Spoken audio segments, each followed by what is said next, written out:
del tiempo, por Ernesto de la Peña. Acompáñalo en su éxodo interminable por los grandes momentos de la cultura universal. No se exige más rigor que el de los lazos en las diversas manifestaciones del espíritu, ni otra guía que la imaginación. Al hilo del tiempo. Amigos, muy buenas noches, bienvenidos a otro programa de Al hilo del tiempo. En este resumen o panorámica muy breve que estoy tratando de hacer de Platón, específicamente en estos últimos programas, acerca de su doctrina del amor, que ha sido interpretada de miles, literalmente, de maneras, y algunas de ellas muy descaminadas, muy lejanas de lo que al parecer fue su verdadero sentir. He dado lectura y seguiré dándola a pasajes del famosísimo Simposion, es decir, el banquete, que es uno de los diálogos más importantes de este filósofo imprescindible de la humanidad. Se podría decir, exagerando un poco las cosas, que aunque todo lo que tocó esa mentalidad tan lúcida y tan resplandeciente quedó iluminado para siempre por él, los dos principales diálogos quizás sean la República y el banquete, en distintos terrenos. Pero el asunto del amor preocupa a un número mayor de seres humanos. El de la política, desde luego, a muchos, pero el amor absolutamente a todos, por la sencilla razón de que se trata de nuestra intimidad, de nuestra manera de relacionarnos, y en muy buena medida, aunque parezca una afirmación exagerada, de nuestra concepción del cosmos. Una persona que ha sido frustrada en sus intentos amorosos, particularmente un individuo, hombre o mujer, que en su infancia padeció falta de amor, con lamentable y triste frecuencia sale un individuo mal inclinado, que puede redundar en el crimen o en las malas acciones en general, y que solo mediante un esfuerzo sobrehumano puede imponerse a estas condiciones en que vio la luz y creció sus primeros años para tratar de normalizarse, si es que se puede hablar de normalidad en el ser humano. Es decir, que el amor es indispensable para todos nosotros. Por supuesto que el amor de que se trata, en el caso del amor platónico, es el que se profesa un hombre y una mujer. Y esto es un caso específico. No se habla del amor materno, o del paterno, o del filial, o del fraterno. Específicamente es el amor de un sexo por otro. De ahí que en una de las explicaciones se llegue al extremo, recordarán ustedes, los que me hacen el favor de seguirme, que se llegó al extremo de afirmar que originalmente éramos unas especies de esferas y que luego los dioses nos dividieron y cada uno de nosotros, semiesfera o hemisferio, anda buscando la otra mitad porque le hace una falta vital. Esto, desde luego, tomado de una manera literal, es un hecho paleontológicamente falso. Pero desde un punto de vista de la metáfora filosófica, puede ser enormemente verdadero. Porque hay algunos casos, no muchos, por desgracia, en que hombre y mujer llegan a ser un complemento tan cabal uno de la otra que no pueden literalmente vivir separados. No es lo más frecuente, creo que sería lo más deseable, porque la humanidad, si no soy un pensador trasnochado y romántico tonto, que es probable que lo sea, marcharía mejor si no se inmiscuyeran en todo esto fundamentalismos de todo tipo, pero sobre todo religiosos y políticos. En las relaciones humanas debe privar, cuando menos, la intención de la comprensión. Si yo tengo esta inclinación, si yo pretendo entender por qué procede de cierta manera mi compañera de vida o mi compañera eventual, me llevaré mejor con ella, porque entenderé mejor sus motivos, los desplantes, las reacciones aparentemente ilógicas y una serie de consecuencias que harán que la relación se haga muelle, se haga más sencilla, más placentera para los dos miembros de la misma. Y esto redunda, desde luego, en que esa pareja ideal que estoy tratando de esbozar sea agradable para todos los que la rodean, para amigos y conocidos, para familiares y extraños, por la sencilla razón de que no es una pareja conflictiva. El amor empieza a descomponerse en el momento en que aparece el conflicto. Y desde luego el ser humano por definición es conflictivo, y lo es en muy buena medida porque es egoísta. Porque incluso en los casos de amor, con las excepciones de rigor, quiere imponer su voluntad siempre. Y quiere que las cosas se hagan a su manera y cree tener un criterio mejor que el otro miembro de la pareja amorosa en todos y cada uno de los hechos de la vida. Y esto desde luego es imposible.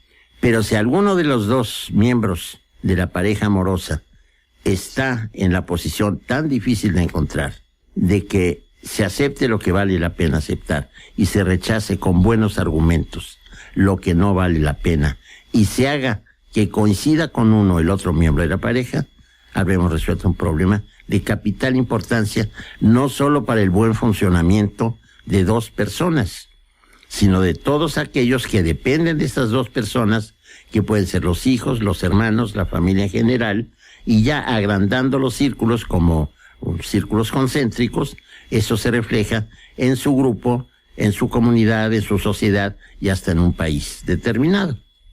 La relación amorosa en Platón, lo que se ha llamado amor platónico, siempre se ha querido distinguir, cuando menos en su acepción común, como aquel amor que no exige sexo. No es así. Desde luego que el amor espiritual, Platón lo coloca en primer lugar.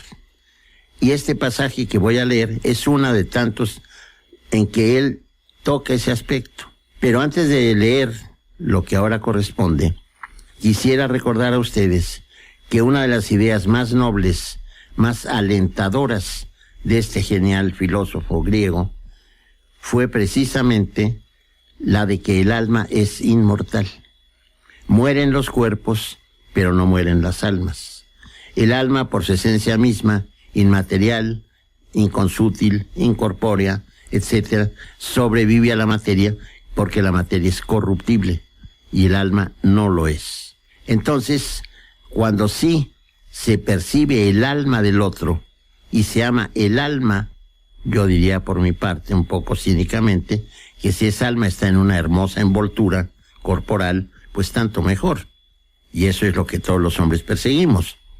Pero si esa alma inmortal es lo que se ama, entonces está amando precisamente lo inmortal, lo incorruptible, lo que no tiene mutación.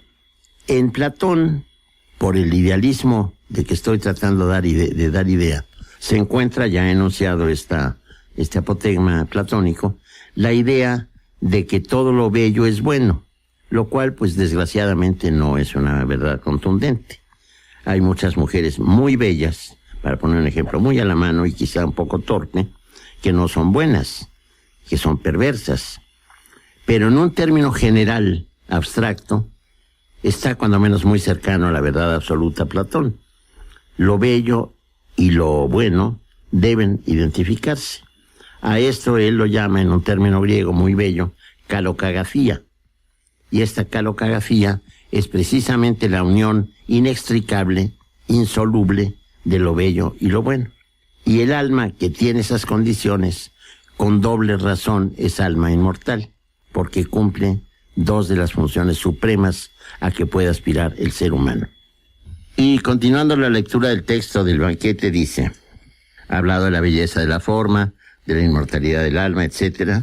Y dice, una vez que haya comprendido esto, debe hacerse amante de todos los cuerpos bellos y calmar ese fuerte arrebato por uno solo, despreciándolo y considerándolo insignificante. A continuación debe considerar más valiosa la belleza de las almas que la del cuerpo, de suerte que si alguien es virtuoso de alma, aunque tenga un escaso esplendor, séale suficiente para amarle, cuidarle, engendrar y buscar razonamientos tales que hagan mejores a los jóvenes, para que sea obligado una vez más a contemplar la belleza que reside en las normas de conducta y en las leyes, y a reconocer que todo lo bello está emparentado consigo mismo, y considere de esta forma la belleza del cuerpo como algo insignificante. Aquí, a mi juicio, está diciendo verdades maravillosas, y sin embargo, el arte griego en cierta medida contradice las palabras de Platón. Voy a tratar de explicarme.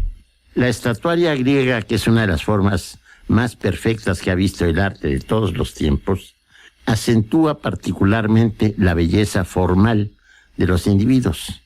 Pero no solo la acentúa, sino que en muy buena medida la inventa. Lo mismo sucede con la estatuaria romana, que a fin de cuentas se deriva, o la escultórica si prefieren, se deriva de la griega. Deben ustedes recordar, por ejemplo, bustos, cabezas de senadores, de jurisconsultos, de césares, etcétera, que están en el Museo Capitolino de Roma, etcétera, y que son de una perfección formal extraordinaria, pero el personaje retratado dista mucho de ser un hombre hermoso.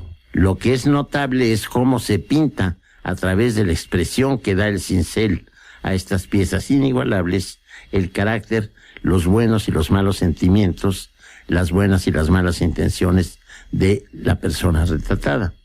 Esta cuestión del arte griego, que parece haber cifrado todo en la belleza física, se manifiesta por otra parte en el culto a la gimnástica.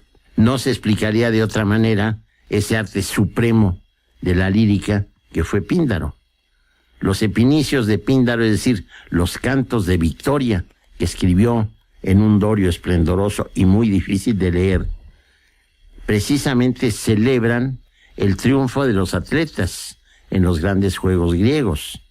Y el triunfo de los atletas es una forma también de celebrar simultáneamente la juventud, la fuerza, la habilidad, pero la belleza de los cuerpos también. Creo característico de la cultura griega ese culto a la belleza externa, a la belleza de la forma corporal. El culto a la belleza física, que se manifiesta muy patentemente en la escultórica griega, repito, como consecuencia en la romana, suscita un mundo entero de reflexiones. En primer lugar, el amor a los adolescentes. Amor que muchas veces se traducía en homosexualidad. Bien sabemos que muchos de los grandes pensadores y poetas y las grandes figuras griegas cultivaron esta manera especial de sexualidad.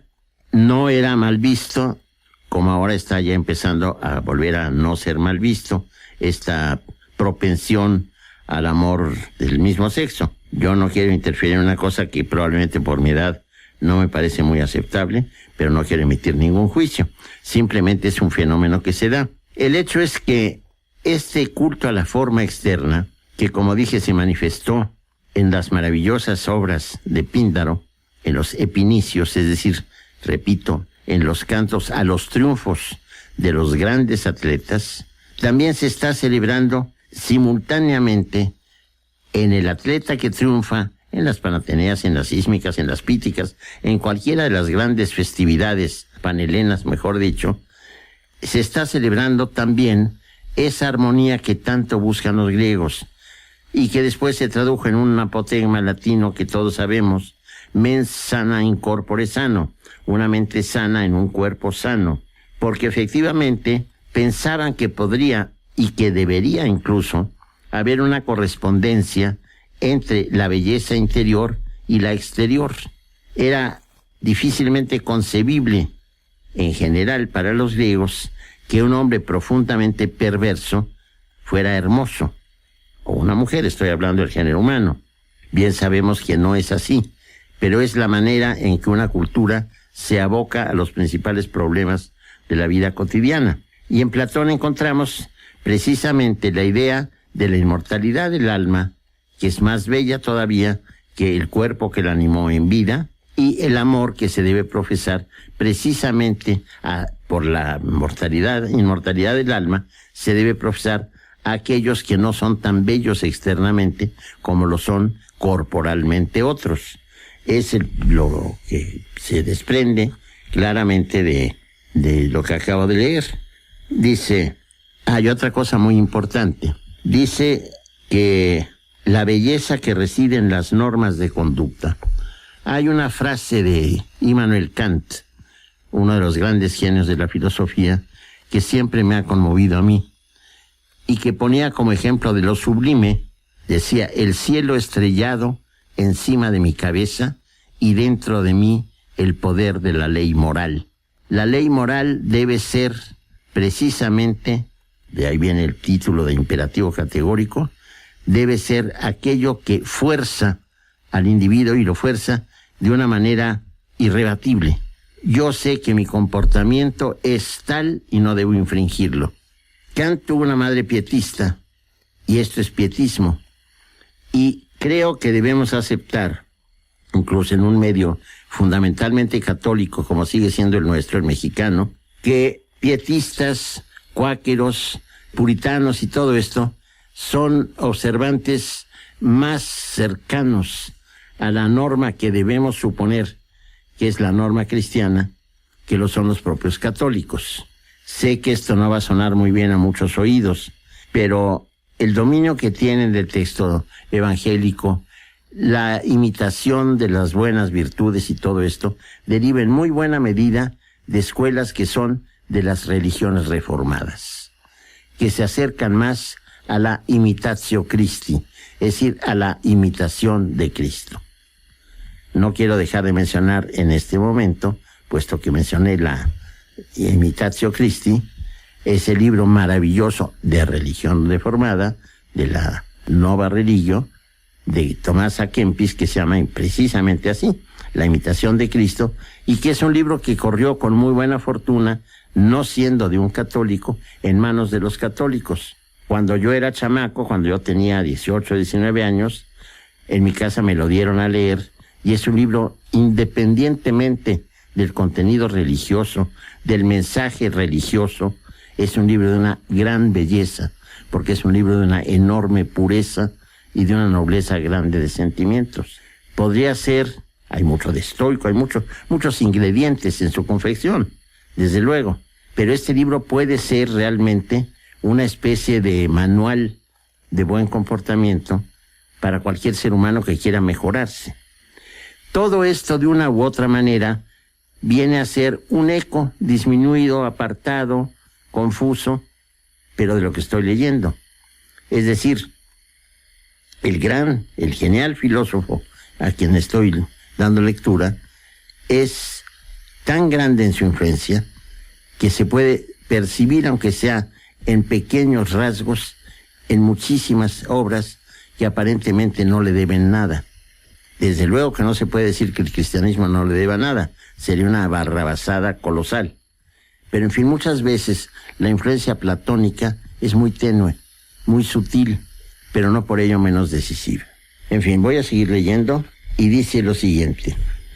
Después de las normas de conducta, debe conducirle a las ciencias, para que vea también la belleza de éstas, y fijando ya su mirada en esa inmensa belleza, no sea, por servil dependencia, mediocre y corto de espíritu, apegándose como un esclavo a la belleza de un solo ser, cual la de un muchacho, de un hombre o de una norma de conducta, sino que vuelto hacia ese mar de lo bello y contemplándolo, engendre muchos bellos y magníficos discursos y pensamientos en ilimitado amor por la sabiduría, hasta que fortalecido entonces y crecido, descubra una única ciencia, cuál es la ciencia de una belleza como la siguiente. Aquí volvemos a ver esa tendencia a la unidad, típica también de Platón. La ciencia, la episteme, es otro de los grandes monumentos del hombre.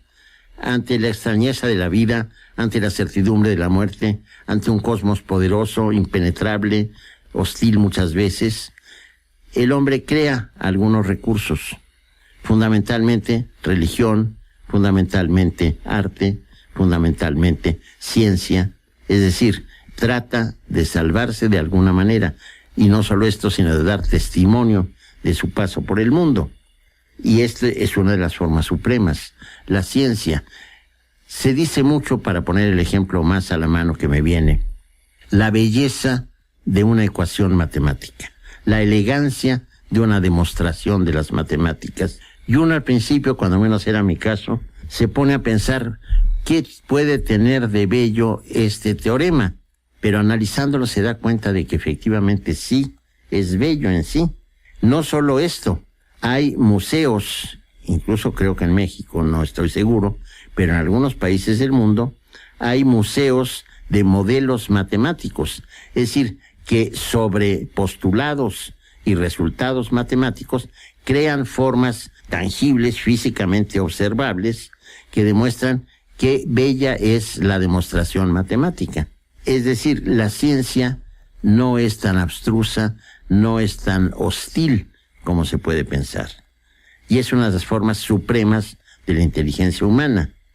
No en balde también en la época del romanticismo que invadió toda Europa entre fines del siglo XVIII y todo el XIX, y que dura un poco en el XX, no en balde digo, hubo grandes matemáticos y muchos de ellos, de los más grandes, eran muy jóvenes. Eran muy jovencitos, solo dos casos ilustrísimos, Abel y Galois, muy jóvenes, que descubrieron maravillas en su juventud. ¿Y qué sucede? Estaban siguiendo un pensamiento romántico, es decir, un acercamiento a la naturaleza que ellos concebían como un acercamiento científico. En el caso de un artista es emocional, pero en el caso de un científico es racional. Y aquí equipararemos razón y emoción. Ninguna va a ganar la competencia, ni se trata de tal. Simplemente son dos manifestaciones del hombre, dos maneras de reaccionar del hombre ante lo ignoto, ante lo inmenso, ante lo impenetrable del universo, aunque también ante la conciencia amarga, dolorosa, terrorífica de que va a morir. Si no tuviera la conciencia de que va a morir, que según parece es lo que los animales no tienen, y por eso probablemente vivan menos angustiados que nosotros, no puede tener una vida amarga, porque puede pensar que va a durar siempre. Ahora ya el cerebro del hombre es tan complejo y piensa tantas cosas que muy probablemente ya habría pensado lo insoportable que puede ser una vida eterna, porque suscita muchos problemas, porque puede ser muy monótona y por una serie de consideraciones similares. Pero el hecho es que la constancia de la muerte, la certidumbre de que se va a morir, ha logrado que el hombre tenga estas reacciones y cree estas disciplinas que vienen a ser las manifestaciones supremas del hombre, las que he mencionado, y pues la teología por otra parte, que es una disciplina maravillosa, aunque borde sobre especulaciones ya un poco fuera de lo real, pero las otras disciplinas universales, podríamos llamarlas, vienen a ser una especie de llamada de atención, en que el hombre dice, aquí estoy y estoy en este terreno dando mi contribución, demostrando que estuve en esta tierra y que en esta tierra hice tal y cual cosa. Y eso es mi testimonio y eso es mi legado. Triste para el hombre que no tiene eso y que no tiene un legado de esta naturaleza, que por desgracia pues es la mayoría. Pero en fin, más adelante dice Platón, en efecto, quien hasta aquí haya sido instruido en las cosas del amor, tras haber contemplado las cosas bellas en ordenada y correcta sucesión, descubrirá de repente, llegando ya al término de su iniciación amorosa, algo maravillosamente bello por naturaleza, a saber, aquello mismo, Sócrates, por lo que precisamente se hicieron todos los esfuerzos anteriores, que en primer lugar existe siempre y ni nace ni perece, ni crece ni decrece. En segundo lugar, no es bello en un aspecto y feo en otro, ni unas veces bello y otras no, ni bello respecto a una cosa y feo respecto a otra, ni aquí bello y allí feo, como si fuera para unos bellos y para otros feo. Ni tampoco se le aparecerá esta belleza bajo la forma de un rostro, ni de unas manos, ni de cualquier otra cosa de las que participa un cuerpo, ni como un razonamiento, ni como una ciencia, ni como existente en otra cosa, por ejemplo, en un ser vivo, en la tierra, en el cielo o en algún otro, sino la belleza en sí, que es siempre consigo misma, específicamente única, mientras que todas las otras cosas bellas participan de ella de una manera tal que el nacimiento y muerte de éstas no le causa ni aumento ni disminución, ni le ocurre absolutamente nada. Aquí tenemos muy bien expuesta, muy bellamente expuesta, la idea de lo que es la idea. Es aquel ente, aquella cosa de la que van a participar todas las cosas bellas, y serán bellas en la medida en que se parezcan a esta fuente original.